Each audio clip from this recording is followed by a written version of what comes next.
Hi there, Alistair and I are here today to show you some of what I took on the trip with me as far as makeup products. He is very eager to be in this video this evening.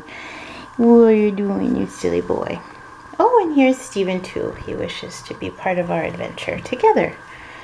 The first thing I have to say is that I try to make as much of my beauty stuff cruelty-free as I can because I don't really like when cosmetic companies test on animals.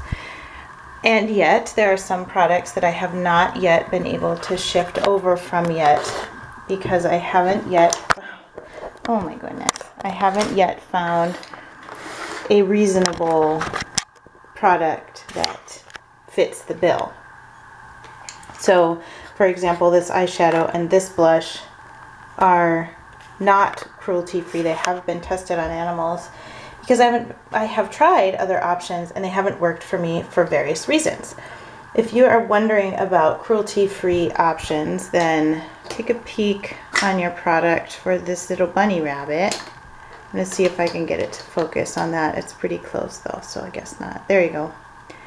Take a look for that little bunny rabbit. That's the cruelty-free rabbit. Sometimes he looks different. Sometimes the object just says cruelty-free on it or not tested on animals. And sometimes it has that little rabbit on it. So it all depends on the brand. I also need to say that I have weird skin. I have developed over the last couple of years a strange rash on my cheeks, kind of over the bridge of my nose. And I'm not really looking into treatment for that at this point, but I do want to make sure that it's not super visible on a day-to-day basis. I use as natural of products as I can because that seems to help. And I also have to stay away from makeup products that have metal shavings in them, such as sparkly eyeshadows, because I'm allergic to metal and it actually makes my eyelids swell up. So that is a bad thing. I suppose I should start with skincare. So let me grab that out. The cleanser that I've been using is Andalou Naturals Apricot Probiotic Cleansing Milk. It doesn't actually remove eye makeup. So for that purpose, I use this oil-free eye makeup remover from Neutrogena. This is not cruelty-free, but it does the trick. This one I actually bought in New Zealand, so that's why it says Australia, Fiji, New Zealand on it. And so it does the trick. When it's gone, I will find one that is not tested on animals. I really like this new deodorant that I got. I hadn't been wearing deodorant, but when I'm traveling, I'm just not sure how long it's going to be until I get where I'm going, and usually I'm doing a little more physical exertion than normal, so I like to smell a little good. This one smells kind of like very light lemons. On this trip, I used this skin cream day and night. It's the Andalou Naturals Night Repair Cream with Resveratrol Q10. Smells like chocolate donuts. I don't know how you could go wrong with that. And it really sinks into the skin nicely, so it works even under makeup. However, the sun makes my rash worse, and so I am going to be using some sunscreen, and I've been investigating different ones because some sunscreens can make the rash worse in themselves, and then other sunscreens, some sunscreens can make the rash worse in themselves, and therefore blocking the sun, which makes the rash worse, doesn't help because the sunscreen makes it worse. So far, this one seems to be working without causing the rash to get worse. This is the Andalou Naturals. Obviously, I love this brand.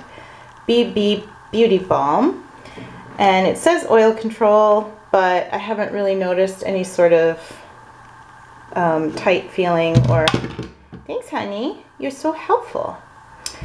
It is untinted. It's just a regular sort of lotion, and it has SPF 30, which is quite high. I have been trying ones in the 15 to 18 range just because I thought they would be less harsh for my very sensitive skin and that whole rash business.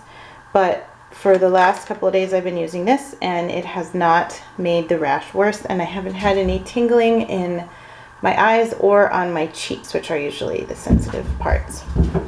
If you're wondering about that thumping, it's that craziness right there. I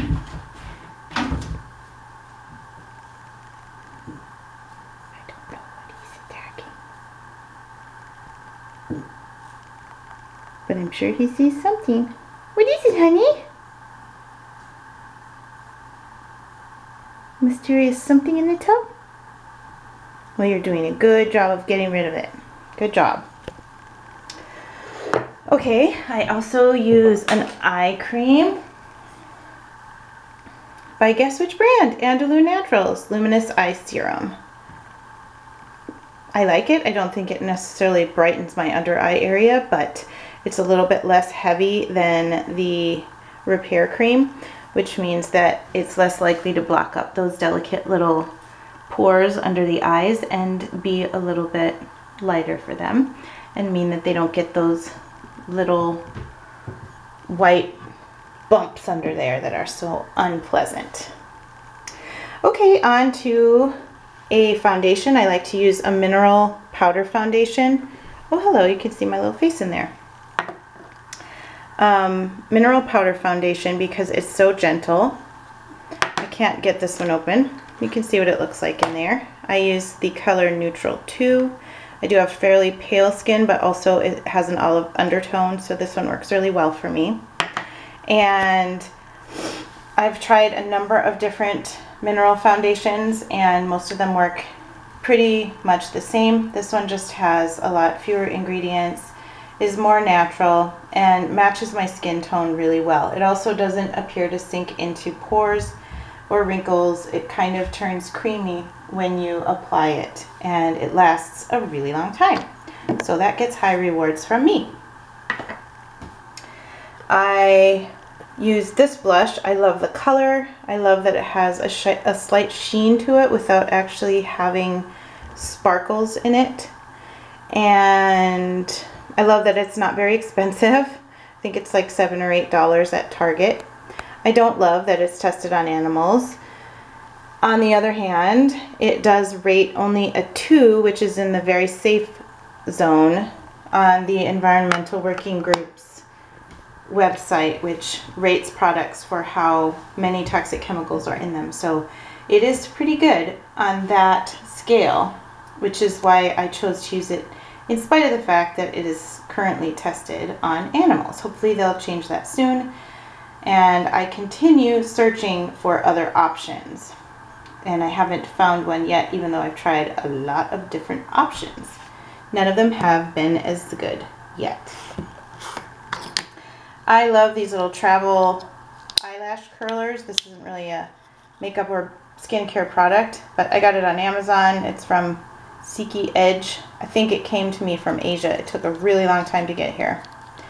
But the metal ones don't seem to fit my eye, so I have really kind of squinty, almost Asian style eyes, and so that style works way better for me. I use an eyelid primer because my eyelids are sensitive and they tend to be oily. And this one is, hi baby, this one is from Wet n Wild, which is a very inexpensive brand. And surprisingly, they are cruelty free. So hooray for them, and this is a great product. I then install some eyeliner, and I like this, oopsie, upside down. I like this felt tip one by Physicians Formula. It's called the Eye Booster 2-in-1 Lash Boosting Eyeliner and Serum. And honestly, I really do think that it helps eyelashes grow, especially after I was diagnosed with Crohn's disease. I had a lot of trouble with my eyelashes falling out in clumps, and my hair thinned as well, and I had just a lot more hair falling out. I didn't have any bald spots, but I had hair that was falling out And now that I'm healthy again, it has been noticeable that my hair is thicker and not as much of it is falling out on a daily basis. So that's a really great product. I usually just use it right at the base of my lashes, sort of to make it look like I have even thicker lashes. I don't really do a cat eye. I don't really do anything too dramatic because I'm not very skilled with eyeliner, so I kind of keep it simple. I also use Physicians Formula Organic Wear, what's this called? 100% Natural Origin Lash Boosting Mascara. This stuff is great. I had been using one from Maybelline, I think, and then I found this one. It's only slightly more expensive. It has really wonderful, simple, beneficial ingredients, and they don't test on animals. So I was really happy to find it, and I'm even happier that it seems to be working really well. Also, it smells like coconuts instead of chemicals. I think that's a plus. I'm not as happy about this. It's in terrible shape because I keep on planning to buy a new one, and then the new ones make my eyelids swell up and break out, and so I go back to using this one. I really do love the color. It's called Champagne Fizz.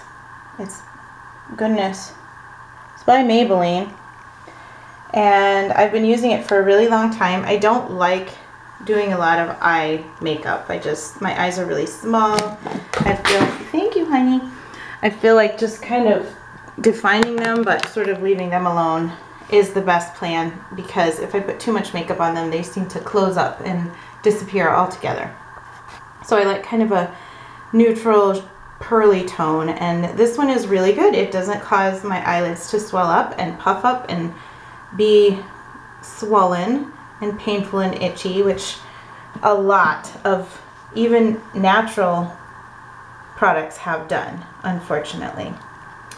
So I am really pleased with it, and I hope to find one similar that doesn't test on animals, but I have not gotten there yet.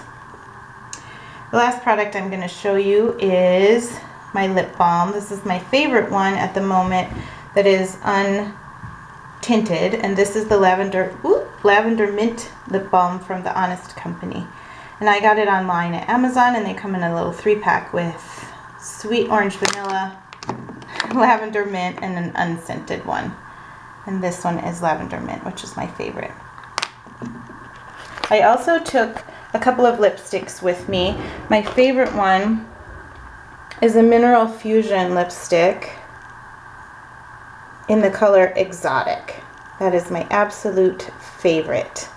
And it's kind of a pinky neutral tone that is really pretty and doesn't look too whacked out for being on vacation and being out hiking and whatever the case may be. So it is an excellent choice. I hope this gave you some ideas of maybe a little group of items that you could gather together and take on vacation with you, and maybe even give you some ideas about products you might want to try out. I'm looking forward to another upcoming vacation where I will be using these same products. Have a great day. Bye.